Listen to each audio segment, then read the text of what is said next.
Honeymoon দুটি মানুষের একসাথে পথ চলার সবচেয়ে সুন্দর, সবচেয়ে ভরসার একটা অধ্যায়। আর গন্তব্য যদি হয় মেঘের দেশ মেঘালয়, তবে সেই রোম্যান্স যেন আরও বেশি পূর্ণতা পায়। কিন্তু এই মনোরম পাহাড় আর সাদা মেঘের আড়ালে যদি লুকিয়ে থাকে এক হাড় হিম করা মৃত্যুর ফাঁদ। একবার ভাবুন, বিয়ের ঠিক কয়েকদিন পর একজন স্বামী তার স্ত্রীর হাত ধরে গভীর জঙ্গলে ঘেরা এক পাহাড়ি খাদে নামছেন, প্রায় ৩,০০০ পাথরের সিঁড়ি। স্বামী ভাবছেন তিনি তার জীবনের সবচেয়ে রোম্যান্টিক মুহূর্তটা কাটাচ্ছেন, অথচ তার স্ত্রী ঠিক তার পাশেই হেঁটে হেঁটে গুনছেন স্বামীর জীবনের শেষ কয়েকটা মুহূর্তের হিসাব। আজ আমরা এমন এক মাস্টারমাইন্ড ক্রাইমের গল্প শুনব যা পুরো দেশের বুক কাঁপিয়ে দিয়েছে, যেখানে কোনো অপরিচিত সিরিয়াল কিলার নয়, বরং ভালোবাসার নিখুঁত অভিনয় করে নিজের স্বামীকেই ঠান্ডা মাথায় মৃত্যুর মুখে ঠেলে দিয়েছে খোদ তার স্ত্রী। কি ঘটেছিল মেঘালয়ের ওই দুর্গম পাহাড়ি জঙ্গলে? কেন জীবনের নতুন শুরুটা পরিণত হলো এক নিখুঁত মার্ডার প্লটে? চলুন জট খোলা যাক এই রোমহর্ষক রহস্যের। নমস্কার বন্ধুরা, আমি সৌভিক। একটি নতুন ভিডিওতে আপনাকে স্বাগত। আর আজকের ক্রাইম স্টোরি রাজা রঘুবংশী মার্ডার কেস। গল্পের শুরু মধ্যপ্রদেশের ইন্দোর শহরে। রাজা রঘুবংশী, বয়স 29। মানুষ হিসাবে বেশ শান্ত এবং সহজ সরল, পেশায় বেশ সফল একজন ট্রান্সপোর্ট বা পরিবহন ব্যবসায়ী। নিজের পরিশ্রমে দাঁড় করানো ব্যবসা, তাই টাকা পয়সার কোনো অভাবই ছিল না তার। পারিবারিকভাবেই অর্থাৎ সম্বন্ধ করে তার বিয়ে ঠিক হয় 25 বছর বয়সী সোনামের সাথে। 11ই মে 2025 ইন্দোরের একটি নামি দামি ম্যারেজ হলে একদম হইচই করে প্রচুর টাকা খরচ করে তাদের বিয়ে হয়। চারিদিকে চোখ ধাঁধানো রোশনাই, সানায় সুর, খাওয়া দাওয়া আর আত্মীয় স্বজনদের ভিড়। দুই পরিবারের সবাই দারুণ খুশি। বিয়ের মণ্ডপে দামি লেহেঙ্গা আর ভারী গয়নায় সাজানো সোনামকে দেখে যে কেউ ভাববে সে বোধহয় পৃথিবীর সবচেয়ে সুখী কোণে। আর 5টা সাধারণ নবদম্পতির মতোই রাজার চোখেও ছিল নতুন জীবনের হাজারো স্বপ্ন। সে ভাবছিল নিজের পছন্দের মানুষের হাত ধরে এবার তার জীবনটা পুরোপুরি সেটেলড হয়ে গেল। কিন্তু ওই ঝলমলে আলো আর সুন্দর হাসি মুখের আড়ালে যে কতটা নিকোষ অন্ধকার লুকিয়েছিল তা হয়তো কেউ টের পায়নি। রাজা যখন বিয়ের আসরে সবার সাথে হাসি মুখে কথা বলছে, ছবি তুলছে, সোনাম তখন সবার আড়ালে নিজেকে লুকিয়ে নিয়ে প্রেমিক রাজকুশওয়াকে মেসেজ করছিল। তাদের খুনের ছক তো অনেক আগে থেকেই কষা ছিল। বিয়ের এই পুরো জমকালো অনুষ্ঠানটাই সোনামের কাছে ছিল একটা নিখুঁত নাটক, রাজার সম্পত্তি আর টাকা হাতানোর প্রথম ধাপ। বিয়ের পর প্রথম কয়েকটি দিন আত্মীয় স্বজনদের ভিড়, নিয়মকানুন আর আচার অনুষ্ঠানের ঘেরাটোপেই কেটে যায়। এরপর আসে নবদম্পতির সেই সবচেয়ে কাঙ্ক্ষিত সময়, হানিমুন। রাজা চেয়েছিল নতুন বউকে একটা দারুণ সারপ্রাইজ দিতে, তাই ডেস্টিনেশন হিসাবে বেছে নিয়েছিল মেঘের দেশ মেঘালয়কে। পাহাড়, জঙ্গল, ঝর্ণা আর সাদা মেঘে ঘেরা একটা পারফেক্ট রোম্যান্টিক ট্রিপ। এরপর 20 মে 2025 সমস্ত ভিড় আর কোলাহল পেছনে ফেলে রাজা আর সোনাম তাদের ব্যাকপ্যাক করে বেরিয়ে পড়ে। প্রথমে ট্রেনে করে আসামের গুয়াহাটি পৌঁছানো, আর সেখান থেকে একটা গাড়ি ভাড়া করে শিলংয়ের আঁকাবাঁকা পাহাড়ি রাস্তা ধরে মেঘালয়ের ওপরের দিকে ওঠা। রাজা ছিল প্রচণ্ড এক্সাইটেড। গাড়ির খোলা জানালা দিয়ে আসা মেঘালয়ের কনকনে ঠান্ডা বাতাস আর পাশে বসে থাকা সদ্য বিবাহিতা স্ত্রী। রাজা ভাবছিল তার জীবনটা একটা রোম্যান্টিক সিনেমার মতন হতে চলেছে। সে বারবার সোনামের হাত ধরছিল, ভবিষ্যতে সংসার গোছানোর নানা প্ল্যান করছিল। আর সোনাম, সে বাইরে থেকে মিষ্টি হেসে রাজার সব কথায় সায় দিলেও তার মাথার ভেতরে চলছিল একদম অন্য হিসাব। গাড়ির জানলা দিয়ে রাস্তার ধারের গভীর পাহাড়ি খাদগুলোর দিকে তাকিয়ে সে মনে মনে মাপছিল ঠিক কতটা গভীর খাদ হলে একটা মানুষ বেঁচে ফেরার আর কোনো সম্ভাবনাই থাকে না। সে জানতো আর মাত্র কয়েকটা দিন, তারপরেই পাশে বসে থাকা এই লোকটার আর কোনো অস্তিত্ব এই পৃথিবীতে থাকবে না। রাজার এই স্বপ্নের যাত্রা যে আসলে একটা ওয়ান ওয়ে টিকিট সরাসরি মৃত্যুর দিকে, সেটা শুধু জানতো সোনাম আর তার প্রেমিক। শিলংয়ের দারুণ আবহাওয়া উপভোগ করার পর 22 মে 2025 তারা পৌঁছয় চেরাপুঞ্জিতে, যাকে স্থানীয়রা সোহরা বলে। মেঘালয়ে ঘুরতে আসা ট্যুরিস্টদের কাছে এখানকার সবচেয়ে বড় আকর্ষণ হলো নংরিয়াট গ্রামের double decker living root bridge. গাছের শেকড় দিয়ে প্রাকৃতিকভাবে তৈরি আস্ত একটা জোড়া ব্রিজ। কিন্তু এই জাদুকরি জায়গায় পৌঁছানো মোটেও সোজা নয়। মাওলাখিয়াত গ্রাম থেকে খাঁড়া পাহাড় আর ঘন জঙ্গল ভেঙে প্রায় 3000 পাথরের সিঁড়ি বেয়ে একেবারে খাদের নিচে নামতে হয়। শহরের ছেলে রাজা, তাই পাহাড়ের এত সিঁড়ি ভাঙার অভ্যাস তার নেই, কিন্তু নতুন বউকে সাথে নিয়ে সে দ্বিগুণ উৎসাহে নিচে নামতে থাকে। রাজা বারবার খেয়াল রাখছিল সোনামের যেন কোনো কষ্ট না হয়, কিন্তু সোনামের চোখ খুঁজছিল অন্য কিছু। জঙ্গলটা কতটা ঘন, চিৎকার করলে কেউ শুনতে পাবে কিনা, আর জায়গাটা খুনের জন্য কতটা পারফেক্ট, এসবই তখন তার মাথায় ঘুরপাক খাচ্ছিল। এতগুলো সিঁড়ি ভেঙে নিচে নেমে নংরিয়াটেরই একটি ছোট ছিমছাম পাহাড়ি হোমস্টেতে তারা চেক ইন করে। পাহাড়ের বুকে নেমে আসা অন্ধকার, ঝিঝি পোকার ডাক আর ঝর্ণার আওয়াজে রাতটা ছিল মারাত্মক সুন্দর। রাজা ভাবছিল জীবনের সবচেয়ে রোম্যান্টিক রাতটা সে কাটাচ্ছে, কিন্তু তার জানা ছিল না মেঘালয়ের ওই গভীর জঙ্গলের অন্ধকারেই ঘাপটি মেরে বসে আছে সোনামের প্রেমিক রাজকুশওয়া আর তার 2 ভাড়াটে খুনি বিশাল আর আকাশ। এরপর 23শে মে 2025 সকালবেলা হোমস্টে থেকে চেক আউট করে রাজা আর সোনাম আবার সেই 3000 সিঁড়ি বেয়ে ওপরের দিকে উঠতে শুরু করে। এমনিতেই পাহাড়ে ওঠা মারাত্মক কষ্টের, তার ওপর চারপাশটা ছিল একেবারে নির্জন। দুপুর 1:43 নাগাদ সোনাম তার মায়ের সাথে শেষবারের মতন ফোনে কথা বলে, আর তারপরেই রাজা আর সোনামের ফোন পুরোপুরি সুইচড অফ হয়ে যায়। কল্পনা করুন সেই মুহূর্তের কথা। হাঁপাতে হাঁপাতে রাজা যখন পাহাড়ি রাস্তায় একটু জিরিয়ে নিচ্ছে, ঠিক তখনই ঘন জঙ্গলের আড়াল থেকে বেরিয়ে আসে রাজকুশওয়া, বিশাল আর আকাশ।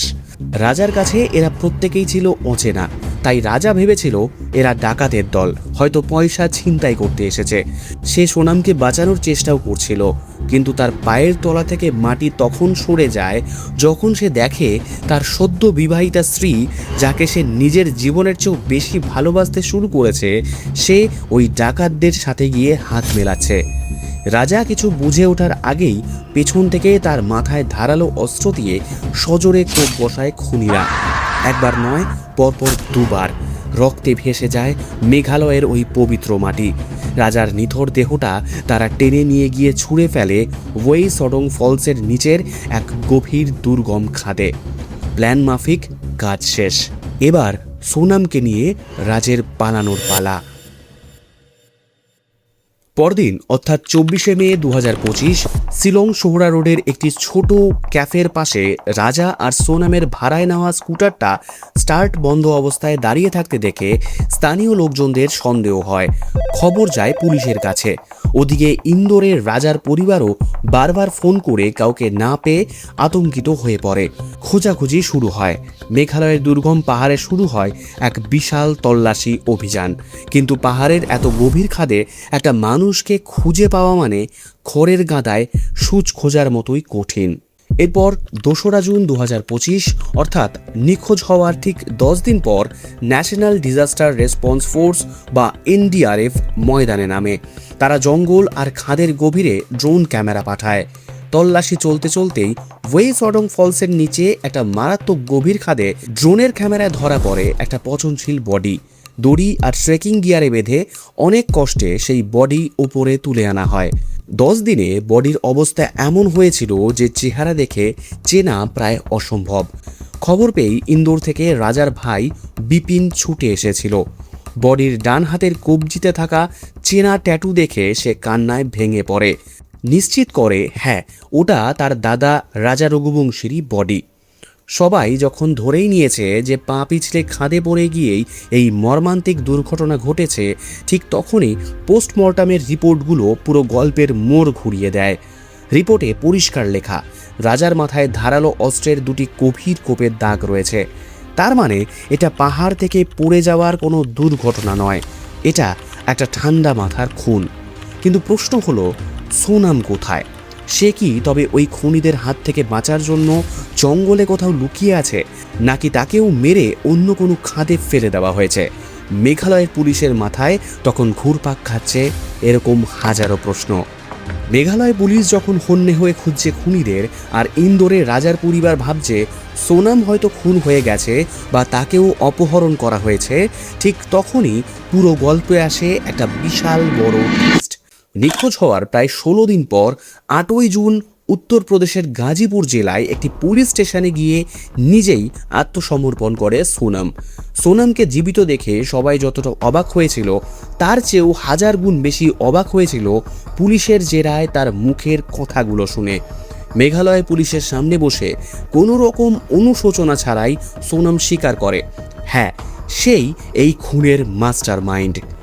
পুলিশের জেরায় বেরিয়ে আসে এক মারাত্মক প্ল্যানিংয়ের কথা। সোনাম জানায় এই হানিমুন ট্রিপটা কোনো রোম্যান্টিক যাত্রা ছিল না, পুরোটাই ছিল একটা ডেথ ট্র্যাপ বা মৃত্যুর ফাঁদ। সে তার প্রেমিক রাজ কুশওয়াহার সাথে মিলে বিয়ের অনেক আগে থেকেই এই ছকটা কষেছিল। এবার প্রশ্ন হলো, কেন তারা মেঘালয়কেই বেছে নিয়েছিল? কারণ মেঘালয়ের ওই 3000 সিঁড়ির গভীর খাদ আর ঘন জঙ্গল খুন করে বডি গুম করার জন্য এর চেয়ে ভালো জায়গা আর হয় না। তাছাড়া ট্রেকিং করার সময় পাহাড় থেকে পড়ে গিয়ে মৃত্যু, এটা শোনালে সবার কাছে একটা অ্যাক্সিডেন্ট বলেই মনে হবে। গল্পটা এখানে শেষ হলেও হয়তো একটা সাধারণ খুনের মামলা হয়ে থাকতো, কিন্তু সোনাম আর রাজের প্ল্যানিং এর চেয়েও অনেক গভীর ছিল। পুলিশের তদন্তে জানা যায়, রাজাকে খুন করে খাদে ফেলার পর ওদের প্ল্যান ছিল অন্য একটা অচেনা মেয়ের বডি জোগাড় করে সেটাকে মেঘালয়ের জঙ্গলে পুড়িয়ে দেওয়ার, যাতে পুলিশের মনে হয় ওই পুরা বডিটা সোনামের এবং সেও অ্যাক্সিডেন্টে মারা গেছে। আর এই এত সব কিছুর পেছনে আসল মোটিভটা কী ছিল জানেন? টাকা। হ্যাঁ, রাজার বিপুল পরিমাণ সম্পত্তি, জমানো টাকা আর তার লাইফ ইন্স্যুরেন্সের কোটি কোটি টাকা হাতিয়ে নেওয়া। একবার যদি খাতায় কলমে প্রমাণ হয়ে যেত যে রাজা আর সোনাম দুজনেই মারা গেছে, তাহলে সেই টাকা সরিয়ে নিয়ে সোনাম আর তার প্রেমিক রাজ চিরকালের মতন অন্য কোনো রাজ্যে গিয়ে নিজেদের নতুন পরিচয় তৈরি করে সুখে সংসার করতে পারত। কিন্তু মেঘালয়ের পুলিশ তৎপরতায় আর ড্রোনের সাহায্যে বডি দ্রুত উদ্ধার হয়ে যাওয়ায় তাদের ওই ফেক ডেথ বা দ্বিতীয় প্ল্যানটা আর সফল হতে পারেনি। বাধ্য হয়ে তারা গাজীপুরে আত্মগোপন করেছিল। এই স্বীকারোক্তির পর পুলিশ সোনামের বয়ফ্রেন্ড অর্থাৎ রাজ এবং তার 2 ভাড়াটে গুন্ডা বিশাল আর আকাশকেও গ্রেপ্তার করে। পুরো ঘটনাটির রিকনস্ট্রাকশন অর্থাৎ পুনর্নির্মাণ করা হয়। এরপর সমস্ত call record, chat history, location data এবং ফিজিক্যাল এভিডেন্স এক জায়গায় করে 2025 সালের সেপ্টেম্বরে মেঘালয় পুলিশ আদালতকে এক বিশাল চার্জশিট পেশ করে। 790 পাতার সেই চার্জশিটে সোনাম, তার প্রেমিক এবং খুনের সাহায্যকারী বাকি সহযোগীদের মিলিয়ে মোট 8 জনের বিরুদ্ধে খুনের এবং ষড়যন্ত্রের মামলা দায়ের করা হয়। গল্পটা হয়তো এখানেই শেষ হতে পারত, যে খুনিরা ধরা পড়েছে, এবার তাদের যাবজ্জীবন বা ফাঁসি হবে। কিন্তু আইনের গোলকধাঁধা যে কতটা অদ্ভুত তার প্রমাণ মেলে 28 এপ্রিল 2026 তারিখে। প্রায় 10 মাস জেলে থাকার পর শিলংয়ের একটি আদালত সোনাম রঘুবংশীকে জামিন দিয়ে দিয়েছে, তাও মাত্র 50,000 টাকার বন্ডে। ভাবছেন এত বড় খুনের মাস্টার মাইন্ড কিভাবে জামিন পেল? কারণটা শুনলে আপনারও রাগ হতে বাধ্য। পুলিশের গাফিলতি। আমাদের সংবিধানের নিয়ম আছে, কাউকে গ্রেপ্তার করতে হলে তাকে লিখিতভাবে গ্রাউন্ড অফ অ্যারেস্ট বা ঠিক কী কারণে তাকে গ্রেপ্তার করা হয়েছে তা স্পষ্টভাবে জানাতে হয়। মেঘালয় পুলিশ এই নিয়মটা ঠিকমতো পালন করতে ভুলে গিয়েছিল বা গাফিলতি করেছিল। আর আইনের এই ছোট্ট টেকনিক্যাল লুফোল বা ফাঁকফোকরের সুবিধা পেয়ে গেল সোনামের উকিল। কোর্ট মেনে নিল যে সোনামের সাংবিধানিক অধিকার লঙ্ঘন করা হয়েছে আর তাকে জামিন দিয়ে দিল। রাজার বৃদ্ধা মা উমাদেবী আর ভাই বিপিনের কাছে এই খবরটা ছিল আরও একটা মৃত্যুর সমান। তারা মেঘালয় পুলিশের এই চরম গাফিলতির তীব্র প্রতিবাদ করেছেন। তাদের ভয়, সোনাম যদি এভাবে বেরিয়ে আসতে পারে তবে বাকি খুনিরাও হয়তো কাল জামিন পেয়ে যাবে, আর তখন তাদের নিজেদের জীবনের ওপরেও হুমকি আসতে পারে। তাই তারা সরাসরি সিবিআই তদন্তের দাবি জানিয়েছেন এবং উচ্চ আদালতে এই জামিন বাতিলের আবেদন করার প্রস্তুতি নিচ্ছেন। মেঘালয়ের ওই নোংরিয়াট গ্রামে আজও হয়তো ট্যুরিস্টরা যায় 3000 সিঁড়ি ভেঙে ওই লিভিং রুট ব্রিজ দেখতে, কিন্তু ওই পাহাড়ি রাস্তা, ওই গভীর খাদ, আজও হয়তো গুমড়ে গুমড়ে কাঁদে রাজা রঘুবংশীর সাথে হওয়া ওই চরম বিশ্বাসঘাতকতার কথা ভেবে। রাজার পরিবার আজও আদালতের দরজায় দরজায় ঘুরছে একটু সুবিচারের আশায়। একটা মানুষের জীবন চলে গেল, অথচ আইনের একটা ছোট্ট ফাঁক দিয়ে খুনি পার হয়ে গেল। এর চেয়ে বড় ট্র্যাজেডি আর কি হতে পারে?